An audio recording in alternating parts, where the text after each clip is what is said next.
Olá, está começando agora o programa Educação em Foco. Estamos aqui com o convidado Anderson e as alunas Marta, Sandra e Malva, do 6º período de Pedagogia da Univale. Hoje vamos discutir um pouco sobre o Plano Decenal de Educação do Estado de Minas Gerais, a respeito das ações estratégicas e metas do ensino fundamental.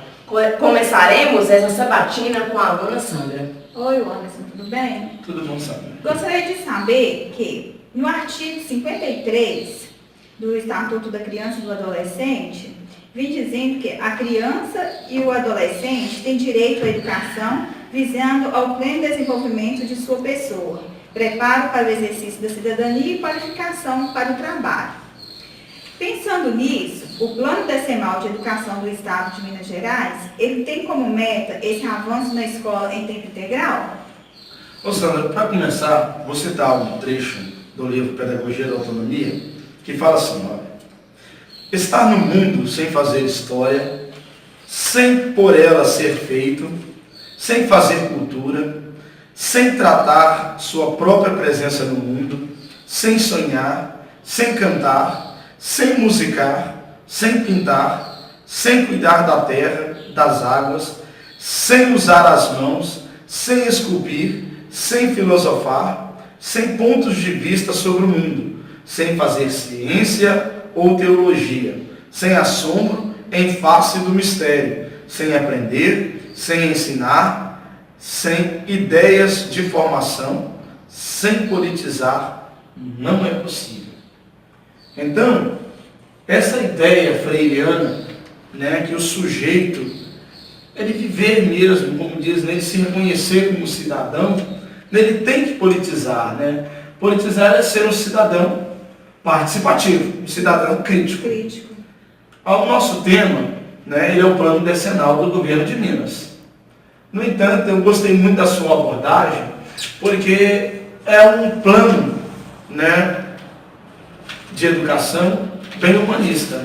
Ele tem um cunho de bem-estar social muito grande, que vai na contramão do neoliberalismo. Porque o ECA, o Estatuto da Criança e do Adolescente, no artigo 53, não é isso? Isso. Ele cita que a criança ele tem direito, a criança e o adolescente tem direito à sua formação integral, né? Isso inclui lazer, né? É uma formação intelectual, ou seja, não uma formação que ele se torne mecanicista, né? Aquele que apertar o parafuso para fazer isso, para fazer aquilo, é uma demanda de mercado, que é a concepção neoliberal. Mas uma concepção mais de bem-estar social. É o sujeito crítico, o sujeito que ele está preparado para opinar, né? É um sujeito que está preparado para opinar, ele consegue fazer essa leitura de mundo, como nas ciências políticas, né? Quem estuda ciências políticas sabe disso, que nenhuma opinião ela é imune, né, dos demais sujeitos. Se eu tenho uma opinião, essa opinião minha, ela tem uma base num coletivo, né? Se eu acho alguma coisa feia ou bonita, é porque eu tenho outras para comparar. É um conceito, como um conceito antropológico, que o homem ele é fruto do meio, nas suas relações.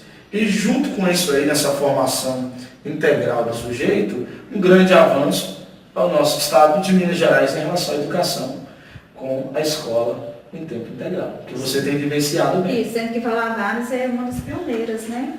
Isso é uma das pioneiras e você pode falar com mérito, né? Isso. Com toda a meritocracia, porque você trabalha na escola em tempo integral, não é isso? Isso. Você também, né, Marta? Trabalha. E a Marta aqui, ela trabalha no PIBID, né? No PIBID você atua em Educação especial. educação especial, que aqui assegura bem a questão da inclusão, né? E não da exclusão, que muitas vezes o sistema educacional, a metodologia acaba excluindo ao invés de incluir. Mas a escola em tempo integral, ela precisa ser também integradora, né? Como a Marta que trabalha na educação especial, um dos grandes fatores norteador é integrar o sujeito, não é isso? O sujeito também. entregar o sujeito ao meio, né? Não é o sujeito que ele vai se adaptar ao sistema educacional, mas as metodologias educacionais que vai se adaptar a ele. Porque a educação, ela é uma só. A educação, o sentido, ela é uma só. Mas as maneiras possibilitantes da educação, que ela é diferente. E esse plano decenal, que ele tem vigência de 2011 a 2020, ou seja, 10 anos, né, corrido aí de um plano decenal do Estado de Minas, né, que ele segue bem a linha do PNE, né, que também tem uma vigência de 10 anos, mas deu início o último em 2014 a 2024. Então, nessa questão aí do aluno na sua formação integral, esse plano decenal, ele tem algumas metas e tem estratégias para se alcançar. Eu quero trazer o aluno que está lá fora, como é que eu vou trazer ele? Como é que eu vou mantê-lo? Vou mantê-lo lá? Esse é um grande fator, né? Isso. É um grande fator, como trazer ele. E ela precisa ser integradora, responder às demandas do educando, que levaram a educação também. Metodologias que não fazem o mínimo sentido para o sujeito, né, ele perde o interesse, ele não se sente participante, né, no meio, assim também como a administração escolar, que eu creio que alguns de vocês vão abordar essa questão aí da administração. Eu gostaria de saber também sobre o PPP, né, que é o Projeto Político Pedagógico, porque aqui no plano decenal fala que ele tem que estar sendo olhado de cada 2 em 2 anos. O que você pode falar sobre isso? Olha, eu vou usar outra fala de Freire.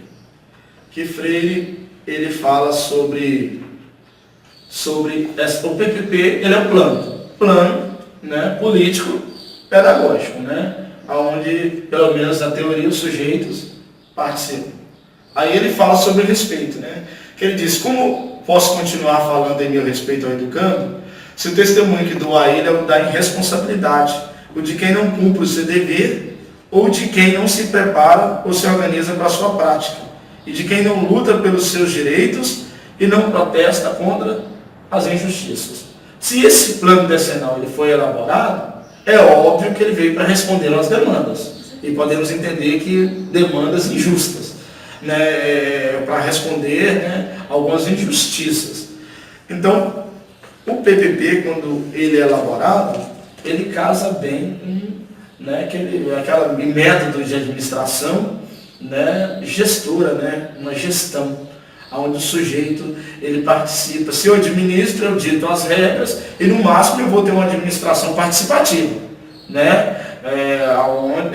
Vou ter ali compartilhada, eu digo assim, né? Não participativa, mas compartilhada. Eu decido, eu levo para os meus subalternos, né? E eles ficam a par, eu compartilhei com eles. Pronto, mas ele não opinou na construção desta ideia, ele vai ter que seguir toda essa partilha, mas a gestão não. A gestão ela é diferente. O sujeito, ele participa. E quando o PPP, ele é a identidade de uma escola, né? Ele dita a regra. Você quer conhecer a escola? Vai olhar o seu projeto político-pedagógico. Porque o projeto político-pedagógico, pelo menos na teoria, ele tem que ter o cerne, né? Ou seja, aquela questão do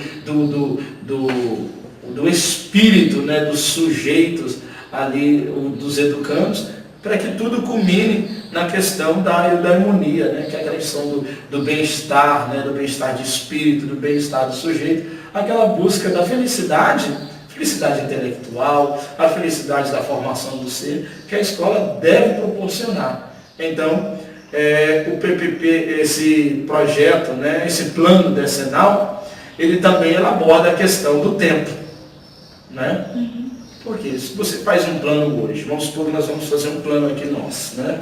Estamos participativos, né? Cada um vai opinar, a Marta vai opinar, você vai opinar, né? A repórter vai opinar e construímos, né? Fizemos aquele plano de trabalho que nós seríamos o sujeito. Mas o mês do ano que vem nós estamos rolando grau. Nós não iremos estar mais no curso, nós seremos profissionais. E aí, esse mesmo plano, ele vai valer para esses sujeitos, para os próximos sujeitos? Por inteiro, dificilmente ele vai valer, né? No mínimo ele teria que sofrer modificações para se adequar ao sujeito. Então o que nós vemos muitas vezes na escola que passa 2, 3, 4, 5 anos e está com o mesmo projeto político-pedagógico. Alguns sujeitos, né, onde foi baseado, alguns já morreram, outros já são pais e quem está na escola agora é o neto, mas aquele projeto político-pedagógico, ele esqueceu que trabalha com capital humano e o capital humano ele se modifica a todo momento, porque são sujeitos pensantes. Hoje tem uma demanda, às vezes num determinado bairro há uma carência muito grande na área da violência, mas daqui a 3, 4 anos a realidade do bairro ele muda, né? Às vezes já não é mais essa carência na área da violência, já às vezes é na área da saúde, e o projeto político-pedagógico ele está lá respondendo a demandas que ficaram no passado. Então essa necessidade dele estar se modificando. E aí que vem a questão do respeito. Você se preparar. Eu vejo que esse plano decenal, ele mostra um grande respeito. Agora, cabe a participação da sociedade, do corpo docente, o compromisso para fazer valer esses direitos. Né?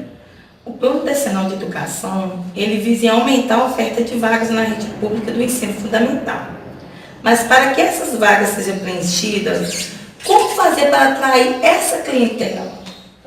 Ô Marta, pensa bem, se você for até a minha casa e for tratada mal, você vai querer voltar? Não, com certeza não. Porque você foi tratado mal. Né? Mas se eu reparar que você chegou com ofegante, cansada, eu já te ofereci uma água. Você vai se sentir bem, não vai? Vou me sentir bem. Aí você vai para casa lembrando, eu fui bem tratado. Porque uma especificidade sua foi atendida. E esse plano, né, do governo de Minas, né, que deu início ao ano 2011, ele visa atender essas demandas do sujeito como estratégia. Né, para poder alcançar esse sujeito. No caso da escola em tempo integral, a prioridade é aumentar a oferta da escola em tempo integral, como aqui em Valadares já avançou muito, né? E recentemente o governo federal editou até uma medida provisória para estender, né, a escola em tempo integral também para o ensino médio. Se for bem trabalhado, nós vamos ter avanços, né, grandiosos. Então, ele visou a prioridade para a escola em tempo integral em locais de alta vulnerabilidade social.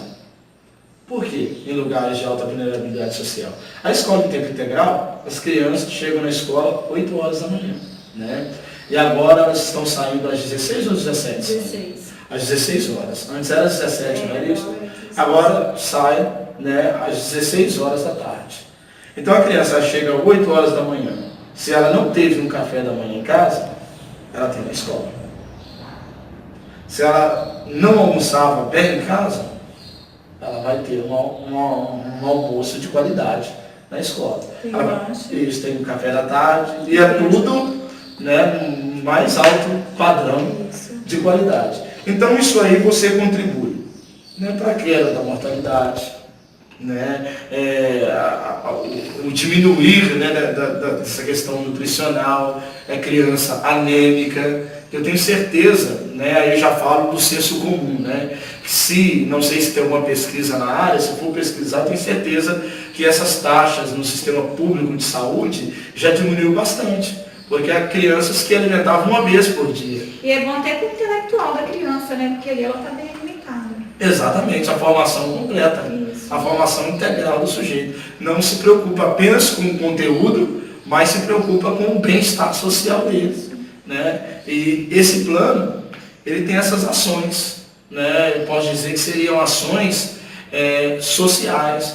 Lembra daquele trabalho que fizemos sobre o Manuelzão, a bacia do Rio das Velhas, aonde os alunos, né, do projeto, né, da bacia do Rio das Velhas, eles estavam fazendo um trabalho ao longo da bacia. E aí eles reconheceram o seguinte, que algumas questões de saúde ao longo da bacia não adiantava só remediar o sujeito, mas o que era necessário?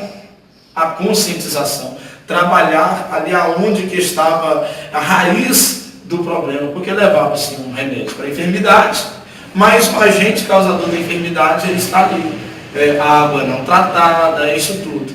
Então hoje eu vejo que nós temos avançado. Às vezes o aluno ele não aprendia. Por que ele não aprendia? Não tinha uma alimentação de qualidade. Às vezes ele não ficava na escola. Por que ele não ficava? Porque às vezes tinha que ir para o sinal vender bala, tinha que ir para o sinal vender pipoca e tantas outras coisas. Aí vem a sua pergunta, Marta. Como alcançar e como manter ele? Mas o PNE, ele nos traz, né, essa linha, assim como também, né, esse plano estadual da área de educação, que o PNL casa bem com esse plano, né, isso, com o plano decenal, que eu penso que a Sandra foi muito feliz, né, sobre essa formação integral. Você pode ver que é bem humanista nesse plano decenal em cima do sujeito. Atrair o sujeito é como tá o peixinho lá, você vai, joga a isca, ele vem. O peixinho vem porque ele está vendo. Então, no caso, além de formar o sujeito, ele protege também. Protege. Ele protege o sujeito, garantindo o seu direito, né, uma boa escolarização, a uma boa educação, também na questão da qualidade, da qualidade, da saúde, tanto que aborda esse plano decenal também na formação continuada dos educadores, que é importante. Sim.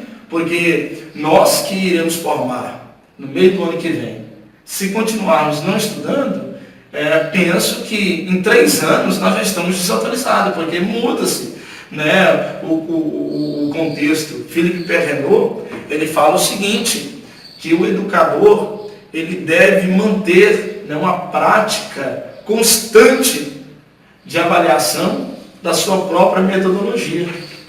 Que essa avaliação constante das suas metodologias de ensino, ele fala que o seguinte, vai impulsionar o sujeito a manter uma formação continuada dia após dia. Se o professor ele se forma bem e ele tem uma formação continuada, quem é que beneficia com isso? O sujeito, o educando.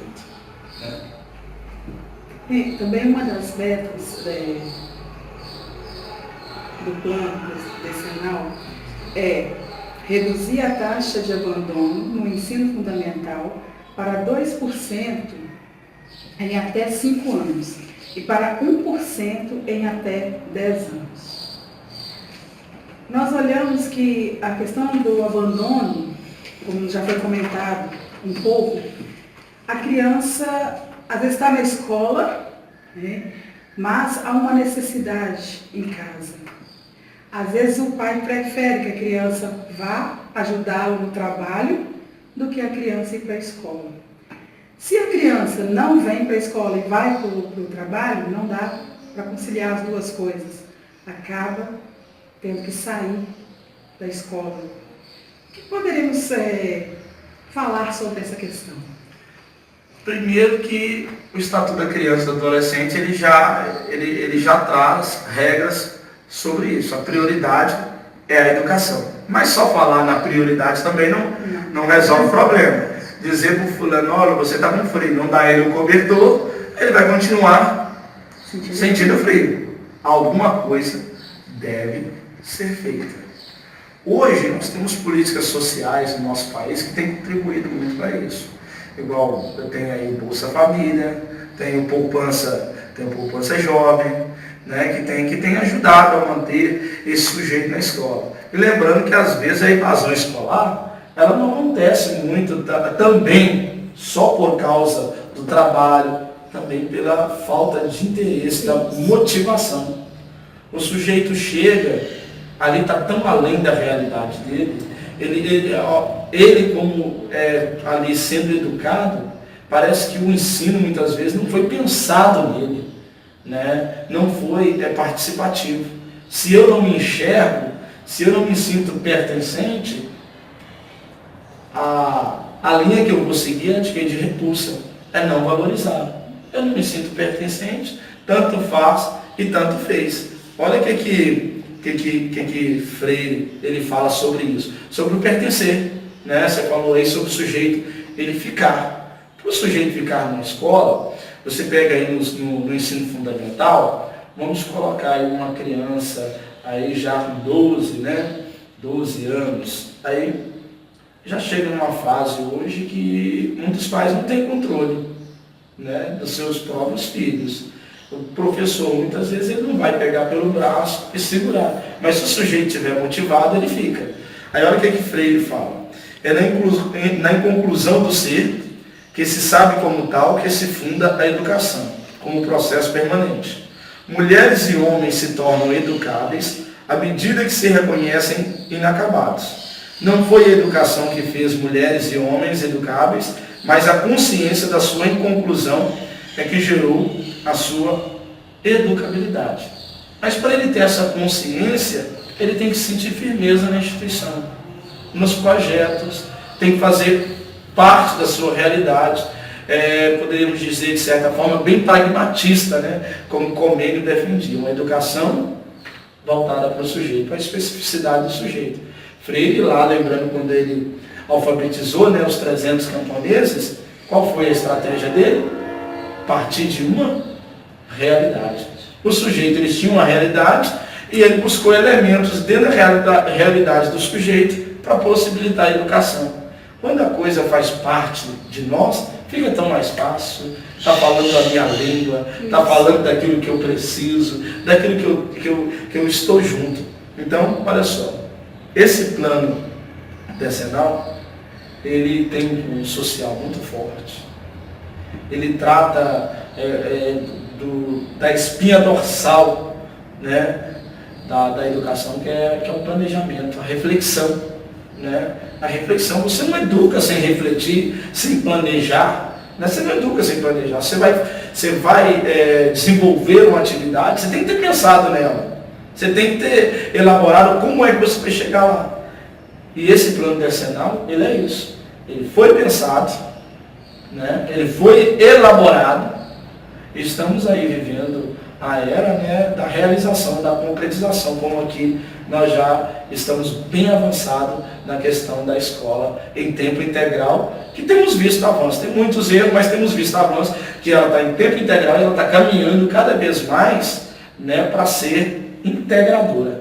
Não somente em tempo, mas também integradora, concomitando com aquilo que a Sandra falou. Você poderia ler novamente, Sandra, o artigo 53 do ECA, né, para nós?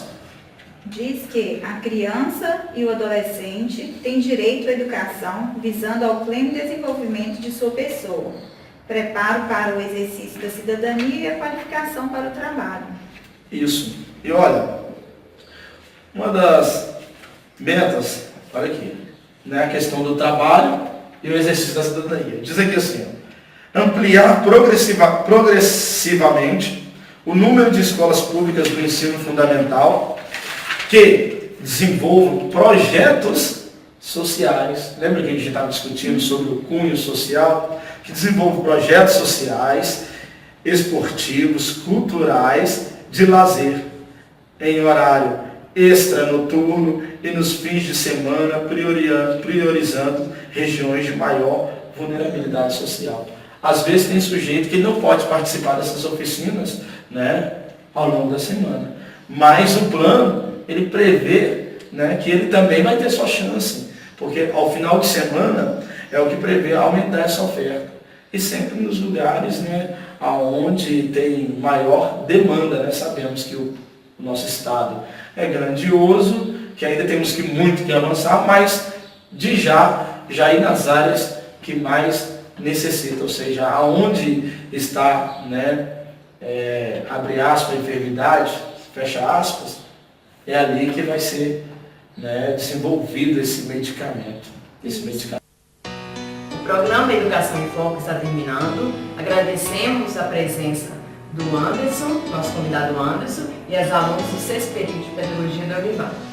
Foi muito rica essa sabatina, onde através desse diálogo foi possível adquirirmos um grande aprendizado, uma vez que os nossos convidados trataram o assunto de forma sistêmica, unidos não só do senso comum, mas também com grande fundamentação teórica.